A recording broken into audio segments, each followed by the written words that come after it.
मित्रांनो नमस्कार. सकाळ सकाळी ATLच्या समोर एक घटना घडली.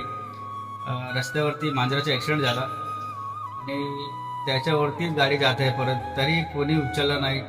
एवढं माणसं जात आहे तरी पण कोणी थांबवली नाही गाडी, ना उचलायचा प्रयत्न केला आणि रस्त्यावरती त्याच्या अंगावरून परत परत गाड्या जात आहेत आणि बघून खूप वाईट वाटला. मित्रांनो 2 मिनटं लागेल जास्तीत जास्त, त्याला उचलून आपण सायकलला करू शकतो. महानगरपालिका जेव्हा येईल तेव्हा येईल, पण आता आपण नाही करणार तर कोण करणार मित्रांनो. बस हेच बोलण्याचा उद्देश आहे. तर मी आलो आणि त्याला साईडला ठेवलो. व्हिडिओ बनवायचा उद्देश माझा हाच आहे मित्रांनो. जर तुम्हाला असं कुठे काय घडेल त्या तुम्हाला दिसत असेल, कृपया करून 2 मिनिटाचा टाईम लागेल मित्रांनो. फक्त उचलून त्याला साईडला तरी ठेवा, कारण त्याच्यावर परत गाडी जाणार नाही. आता आपण नाही करणार तर कोण करणार मित्रांनो. बस माझा व्हिडिओ बनवायचा हाच उद्देश होता.